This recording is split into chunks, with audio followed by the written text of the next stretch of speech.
was 319 Hanover Street, the former Pomodoro restaurant. And that was presented.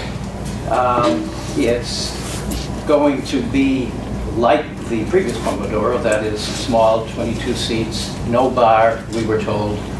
And however, the application, they plan to file an application with the licensing board for a new license. And the they is Gennaro Riccio, the son of Jerry Riccio. He's going to be the operator of the restaurant. They had not filed an application, and we've had the custom, I would say, for as long as I can remember, that we only put matters up to you to vote if there's been an application filed, so that it's very narrow, you know exactly what you're voting on. And because often between the idea and the final filing of something, things change. So it's not on this agenda for that reason, and there would seem to be no particular rush, no particular reason for special treatment, because they expect to open in mid-June. If they don't have a license, that is a pouring license, wine, beer, and cordials, they would apply for a CV license, common victualist license, so that they could serve food. And Dan Toscano, the attorney, is not aware that there are any free licenses available from the city. And what you have to do is make an application, file it. If it's not acted on in 30 days, it expires, so you have to file another. So you have to keep doing that. So anyway, that's where 319 Hanover Street, the former Pomodoro, which will be called Scopa, which raises another issue that I raised at the last meeting, which is, if I have a moment, because I have new breaking news. Okay, which is that Scopa in Italian has a secondary meaning, which is vulgar. Yes. And I won't go into detail because I did a month ago. But I bumped into Father Antonio last night on his nightly walk, so we didn't have a chance for a long conversation. Father Antonio is the pastor of St. Leonard's Parish. And I asked him, and he said, well, he knew exactly what I was talking about, knew exactly what the vulgar meaning was, but said, in the verb form, to X, it would be taken by someone immediately as being vulgar and being inappropriate. The noun form, Scopa, he said, maybe not so, but let me think about it. So I asked him if I had overreacted. If I have, I will go back, but it seems as though maybe okay. For the non-Italians in the room, what does Scopa mean as a noun? Well, it has three meanings. One is brush or broom. Right. The second is a card game, which the old-timers 50 years ago used to play in the Prado smoking stogies. I haven't seen any stogies recently, and I haven't seen anybody playing Scopa recently. The third meaning is a four-letter English word beginning with an F. And it was the card game that the restaurant is looking to... Well, yes. Young Gennaro said that he planned... Well, I asked him if he was going to have Old Men Sitting in the Prado as a logo, and he said no. He did say that he planned to name a couple of appetizers with the names of the playing cards in Italian, and perhaps have an image of the card next to the appetizer. So, anyway, it looks as though that concern of mine may be quieting down, but I'll let you know at the next meeting what Father Antonio has to say after he's thought about it a bit. We filed no letters of objection this month. That is, as you recall, the Zoning License and Construction Committee makes a recommendation to the Executive Committee if there are no negative neighborhood impacts, and the Executive Committee, if they agree, vote to send a letter of no objection to the Licensing Board and the Board of Appeal. That didn't happen this month. To come is only 20 Unity Court, which is a Board of Appeal matter. They are build, and the date is March 24th of the ZLC meeting. They're, I would say, filling a notch at the corner of the building that's open. It's a 4-story building, I believe, and the first story, the notch would remain, and the notch would be filled for the upper 3 stories with a couple of bathrooms and something else. So that will be on the March 24th ZLC committee meeting.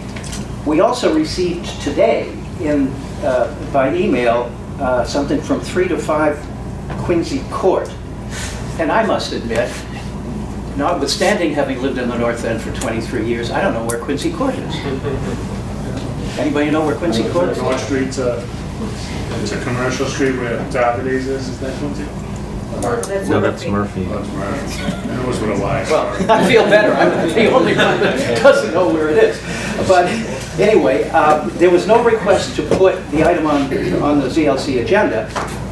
It is an application to the Board of Appeal to change occupancy to 6 family. It doesn't say what the occupancy is now, but it would be 6 family, and to add a 4th floor and a roof deck. So that's for the March 24th meeting to come, and so far it's not on that agenda because we haven't been asked to put it on. They would, of course, have to comply with neighbor notification requirements that NEWRA imposes. For the statistics, we wrote 23 letters since this meeting a year ago. 8 to licensing board or Board of Appeal, and 8 were in support, 6 were of no objection, 5 opposed, and 1 was a split,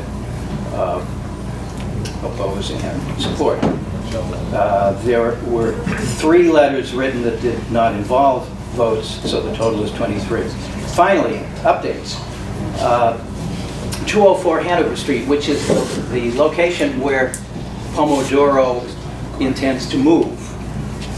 I spoke to the attorney who represents Mrs. Romano, who lives next door. He has filed 2 lawsuits against the new owner of that building, where there was a jewelry store last. And he said, please tell everyone that we intend to follow it through to the end. The next update item relates to Monica's restaurant, and I learned today from someone who lives across the street that Monica's was cited for the billboard that was that's on the side of the building of not complying with the code, and ISD has cited them on that, and the operation of a takeout business in the basement where the zoning has not been changed. The abutter, or the neighbor across the street, said that he and his other neighbors have no objection to a takeout license in that area, so long as, except for the billboard and basement access for customers through Noise Place, rather than Noise Place, which is a residential street that they would prefer to. Noise Place is right next door on the side of Monica's Salumeria, whatever it's called. So anyway, that, and I think that is the final update except for parcel 9. And I'm going to ask my neighbors to help me with this. Parcel 9 is the parcel where the Haymarket Pushcart Association stores its paraphernalia, and it has been designated a development parcel for the Market District, which is there. And you may recall my saying that at the last meeting that the developer who was selected on the basis of a 1-story market hall that would preserve views into the Blackstone block, and then on the corner of North Street and Surface Road, a higher building of 8 stories, which would be a hotel. After being selected as the winning bidder, he added a 2nd story to the market hall, which will block views to the Blackstone block, and 2 stories to the hotel. Well, The Massachusetts Historical Commission has stepped in and made a determination that the proposed project will have a, quote, adverse effect on the Blackstone block. I was gratified to see that because with them in the picture, certain things need to happen, one of which is a public hearing. And I wrote immediately thanking the Massachusetts Historical Commission for stepping into the picture and asking to be put on notice of the public hearing, and I hadn't heard anything in a month. So I have a copy of their letter, and attached to it I have a copy of the state regulations, which say the Massachusetts Historical Commission encourages maximum public participation in the review process, etc. So what I'd like to do is have some of my neighbors write to the Massachusetts Historic Commission and say, thank you for stepping into the picture. Please let us know when the public hearing is going to be scheduled. And that is the ZLC report.